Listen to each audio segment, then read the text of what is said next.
Estamos con la candidata María Luisa Vázquez Atoche del Frente Amplio por el departamento de Piura.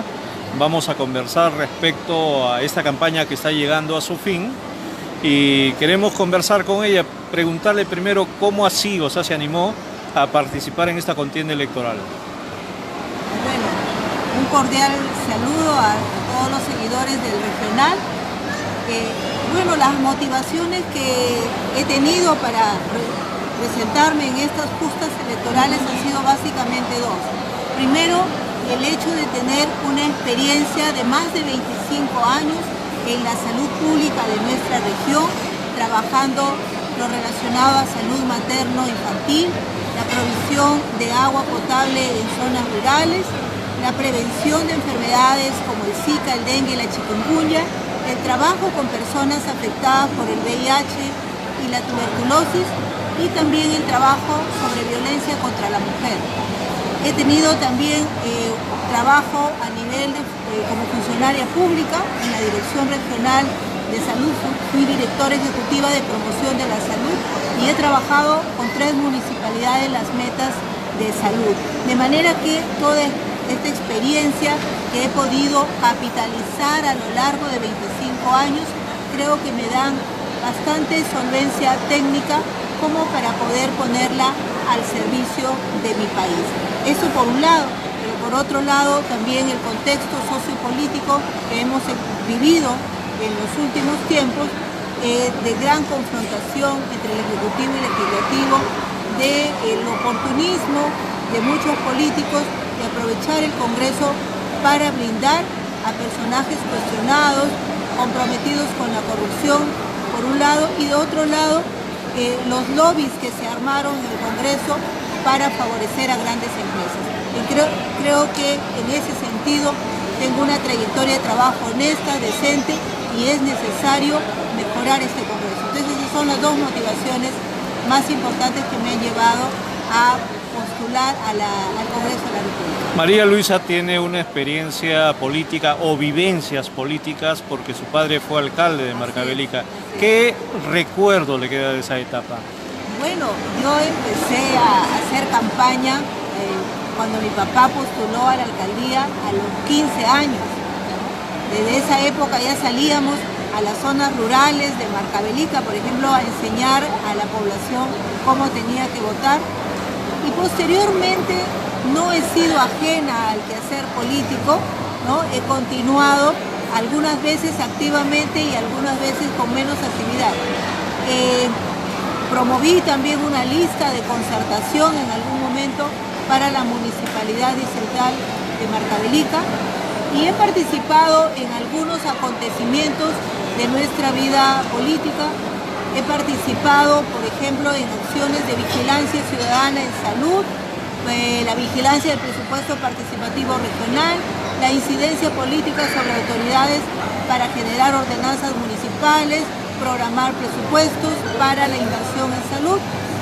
Y últimamente he estado también, en la lucha, en las protestas frente a todo este panorama que hemos vivido. Por ejemplo, cuando el fiscal Chávarri destituyó al equipo Lavallato, el fiscal Vela con el fiscal José Domingo Pérez, yo fui una de las personas que el 1 de enero de 2018 salió a las calles para pronunciarse, para protestar contra esa arbitrariedad. Y de la misma manera, en diferentes momentos, cuando se han dado los blindajes en el Congreso, hemos estado ahí en las calles protestando. El 30 de septiembre también salimos a las calles para expresar nuestra satisfacción por el cierre de este Congreso. O sea, si bien es cierto, no has tenido una participación para postular a cargos electivos, pero sí tu presencia en conflictos de esta naturaleza han sido permanentes. Así es, me he mantenido activa y también desde los medios de comunicación he tenido la oportunidad de expresarlo. Siempre estoy, en entrevistas con los medios de opinión, haciendo análisis, dando mi opinión sobre determinado tema, y en la prensa escrita también he tenido la oportunidad de escribir algunos artículos más que nada relacionados con políticas de salud. El día de ayer hubo un fórum panel en la ciudad de Sullana, en la provincia de Sullana, de la cual eres natural. ¿Qué idea tienes, por ejemplo, que una provincia como Sullana, la segunda en población electoral de la región Piura, quiera adoptar un voto más autóctono, más chauvinista, como se le podría llamar, ¿no? Bueno, yo creo que, a ver, lo que debe primar en todo caso es la elección de congresistas que estén debidamente preparados desde el punto de vista técnico, pero también que tengan una trayectoria honesta, decente y de trabajo, y que no pretendan ir al Congreso a servirse del Congreso o ponerse al servicio de empresas, de instituciones que están cuestionadas. Entonces, yo creo que eso en realidad es lo que debe primar, ¿no? Más que el chauvinismo, las ganas de trabajar, el empeño que le podamos poner y las ganas de servir, ¿no? Y la preparación, obviamente, que debe tener un congresista en este caso. En esas ganas de servir, tú eres una profesional de la salud. ¿De qué manera, por ejemplo, un futuro parlamentario debería preocuparse en tema de la salud, pero mirando la realidad regional? Bueno, debemos reconocer que tanto la salud como la educación son los pilares del desarrollo social. Si nos falta salud o nos falta educación, el desarrollo del país es pobre. En ese sentido, dentro de las propuestas que tenemos en el Frente Amplio, es de que en el año 2021, en la ley del presupuesto, podamos incrementar sustancialmente el presupuesto para atender todas las brechas que tenemos en salud, sobre todo, por ejemplo, en lo relacionado a desnutrición infantil, a anemia, a embarazo adolescente, a muerte materna, a enfermedades metaxénicas como el dengue y el Zika, y en fin, cubrir también la demanda de los servicios de salud, porque actualmente hay una demanda insatisfecha, una población que acude a los servicios de salud y que finalmente termina en un servicio privado porque no encuentra cita, porque no encuentra medicamentos, porque no encuentra exámenes auxiliares adecuados. Entonces es necesario asegurarle a nuestra población que va a recibir una atención de calidad y oportuna cuando realmente se necesita. Entonces, en esa línea nosotros seremos firmes en defender un mayor presupuesto para salud, por un lado, pero de otro lado también está el tema de la fiscalización. Por ejemplo, sabemos que en el paquete de la reconstrucción hay varios establecimientos de salud que deben quedar en las mejores condiciones, y eso es un trabajo de fiscalización de las obras de inversión pública, de los proyectos de inversión pública, pero también de las instituciones ejecutoras y las instituciones relacionadas tanto con la salud como la educación. Yo creo que todos debemos estar comprometidos con la salud de nuestra población. Fernando Ceballos, un congresista de Frente Amplio o ex congresista de Frente Amplio, se preocupó mucho en esto de la fiscalización, hablando de la posibilidad de la ejecución del Hospital de Piura y del Hospital de Sullana. María Luisa, ¿qué podría realizar en esta etapa que viene? Bueno, la fiscalización es una línea de trabajo importante que la han desarrollado todos los congresistas del Frente Amplio. El doctor Ceballos ha tenido bastante trabajo de fiscalización, tiene más de 40 denuncias presentadas por actos irregulares que he encontrado en proyectos de inversión pública, y en esa misma línea seguiremos. En cuanto al Hospital de Sullana, creo que es importante dos cosas. Uno, apoyar en todas las gestiones necesarias para que esta obra se concrete de una vez y empiece a construirse este hospital, por un lado, pero por otro lado fiscalizar de la mano con colegios profesionales, de la mano de entidades técnicas, tanto los aspectos que tienen que ver con la construcción, con el equipamiento, con la provisión de recursos humanos, como con los aspectos financieros, asegurando que realmente los dineros se usen bien, porque pasa en muchas obras de inversión pública, y seguramente usted tiene en el diario Quehacer del periodismo, tiene noticia de que hay obras que terminan sobrevaloradas, que en el expediente técnico se habla de un monto y terminan costando 30 o 40 o 50% más.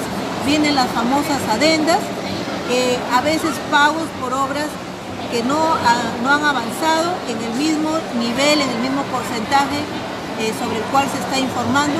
Entonces, todos esos aspectos tenemos que cuidar, pero es una labor que tiene que hacer el Congreso, que tiene que hacer la Contraloría General de la República, la Defensoría del Pueblo, pero también el propio ciudadano. O sea, los ciudadanos y ciudadanas no podemos ser ajenas, ¿no?, a esta realidad. También tenemos que organizarnos para las veedurías ciudadanas, de manera que se puedan detectar problemas que puedan surgir en estos proyectos de inversión pública. Cuando habla respecto a las inversiones públicas, incluso a la Autoridad de la Reconstrucción con Cambio, a las obras abandonadas, nos enfrentamos frente a algunos problemas existentes. Por ejemplo, la eficiencia de Contraloría, la eficiencia del Ministerio Público, la eficiencia misma del Poder Judicial. Pero ¿qué hacer? Esto está muy vinculado al asunto de la lucha frontal contra la corrupción, de medidas concretas, o sea, de acciones concretas. ¿Qué hacer sobre el caso? Mira, hay una medida concreta que propone el Frente Amplio. Una de ellas es que se haga una modificación en la ley orgánica de la Contraloría del Pueblo, de la Contraloría de la República, perdón, para que sus recomendaciones tengan carácter vinculante. Actualmente la Contraloría investiga, ¿no?, y deja recomendaciones a las instituciones. Y las instituciones leen esas recomendaciones y si desean las implementan y si no, no. Tenemos el caso de una ex autoridad que fue enjuiciada justamente por, digamos, dar un contrato a una empresa cuestionada, a pesar de que la Contraloría de la República advirtió de los problemas, se le dio el contrato a esa empresa, la obra terminó abandonada, esta autoridad terminó enjuiciada. ¿Y qué pasó con las recomendaciones de la Contraloría? Nadie le hizo caso. Entonces necesitamos darle mayores posibilidades, mayores atribuciones a la Contraloría General de la República para que sus recomendaciones tengan carácter vinculante. Y como le digo, la labor fiscalizadora del Congreso, de los órganos de control interno, también se debería revisar para que realmente sea efectiva y no nos roben el dinero de todos los peruanos. Existen algunos temas sensibles y que ustedes han estado muy dedicados a ellos, y sobre todo tu persona, ¿no? Uno de ellos es violencia contra la mujer. ¿Qué ideas tienes o qué propuestas tienes? Hay algunas propuestas y también hay algunas acciones de fiscalización necesarias.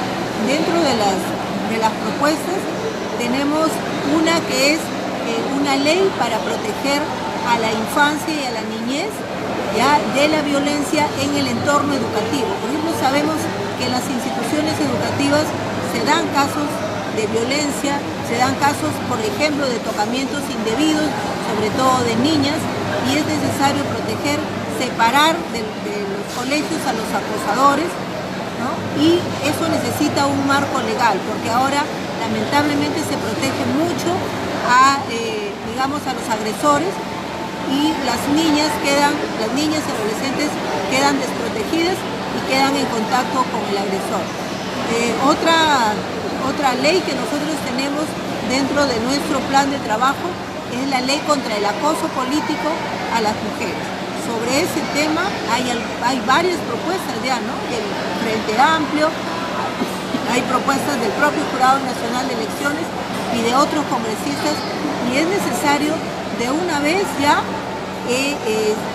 aprobar una ley en ese sentido que proteja a las mujeres desde que son candidatas a un cargo de elección popular hasta que son autoridades, para evitar que sean discriminadas o que sean víctimas de violencia.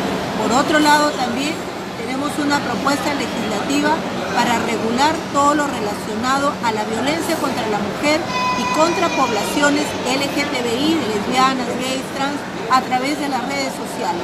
Cada vez se usa más las redes sociales como un medio para agredir, para maltratar a la mujer, y esto debe ser debidamente tipificado en el Código Penal. Entonces, esas son algunas propuestas que tenemos. Y por el lado de la fiscalización, también mencionar que vamos a ser firmes fiscalizando a todos los operadores de salud, ¿no? O operadores de justicia y otras instituciones involucradas en la violencia contra la mujer. Por ejemplo, sabemos que hay instituciones como la Policía Nacional del Perú, que es la entidad que recibe la primera denuncia. Sin embargo, muchas veces los efectivos policiales no están debidamente preparados, capacitados, y se lo digo yo no porque lo haya escuchado, sino porque he tenido la oportunidad de acompañar a mujeres en sus denuncias, y hay un caso, por ejemplo, de una mujer que tenía medidas de protección vigentes y el policía le cuestionó en algún momento cuando fue a poner la denuncia, porque le dijo que las medidas de protección ya se habían vencido y se vencían a los 6 meses, cosa que no tenía sentido. O sea, no existe ningún reglamento que diga que las medidas de protección se vencen a los 6 meses. En otro caso que me decía el policía que la señora afectada no evidenciaba ninguna lesión.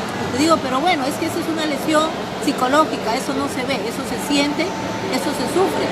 Y le digo, lo que pasa es que a veces el efectivo policial quiere ver algo de sangre, quiere ver un hematoma, y eso no es posible. Entonces, si lo vemos desde el punto de vista estadístico, casi el 70% de los hechos de violencia corresponden a violencia psicológica. Y de otro lado, tenemos que trabajar mucho también con el Poder Judicial, con el Ministerio Público, para contar con más fiscalías, con más juzgados de familia que puedan atender y dar celeridad a estos casos. Y que estén capacitados, que estén preparados. Así es, y que no revictimicen a las mujeres, porque también ha pasado, conozco un caso que se presentó el año pasado, el segundo trimestre del año, que tuve la oportunidad también de acompañar, donde tanto policía como fiscal cuestionan a una mujer que había sido víctima de violencia sexual y que fue 12 horas después a sentar la denuncia a la policía, y le cuestionaban que por qué se había demorado 12 horas en poner la denuncia, como si una mujer víctima de violación tuviese todas las ganas de ir a gritar a todas las instituciones que ha sido víctima de una agresión. Más bien, muchas mujeres lo que sienten es vergüenza y temor en estos casos. Entonces, esto hay que trabajarlo también mucho más con el Ministerio Público, con el Poder Judicial, para que las mujeres realmente se sientan protegidas, pero además las intervenciones de estas entidades sean oportunas. Pasa, por ejemplo, que el Ministerio Público tiene tan pocos psicólogos forenses, los psicólogos en el Instituto de Medicina Legal, que cuando una mujer es agredida y el fiscal le ordena una pericia psicológica, va a pedir una cita y se la dan para después de 3 meses o de 4 meses. Cuando esa mujer va a pasar su pericia psicológica y probablemente ya ha recibido atención en un establecimiento de salud, es probable que el estrés haya disminuido, y cuando le hagan la pericia psicológica pues no va a haber evidencias de un daño psicológico producto de una agresión. Entonces, todas estas cosas vamos a trabajarlas, yo creo, desde la gestión, desde la fiscalización y con la voz de organizaciones comprometidas en la defensa de los derechos de las mujeres. Sin duda el trabajo va a ser muy arduo, el tiempo demasiado corto y por lo tanto obliga a priorizar. ¿Cuáles esas prioridades mínimas que tiene el Frente Amplio? Bueno, el tema de salud es prioritario para nosotros, el presupuesto de salud, avanzar también el tema de violencia contra la mujer, todos estos aspectos que les digo de fiscalizar, incluso también de mejorar el presupuesto para trabajar prevención, porque 572 millones que tenemos asignados este año no es suficiente, y tenemos también algunas prioridades relacionadas con el agro. Creo que el agro es clave, nuestra región sobre todo es una región mayoritariamente agrícola, es muy rica y necesitamos proteger y dar mayores facilidades a nuestros agricultores para el acceso a créditos, para mejorar sus cultivos a través de semillas certificadas, procedimientos, en fin, asistencia técnica para el agro, pero también para la actividad ganadera, y vincular a nuestros productores a mercados para que ellos compitan en mejores condiciones y puedan tener mayor rentabilidad por la producción. María Luisa Vázquez Atoche, candidata del Frente Amplio por el número 2. ¿Cuál sería tu invocación para los coterráneos de la región Piura en general?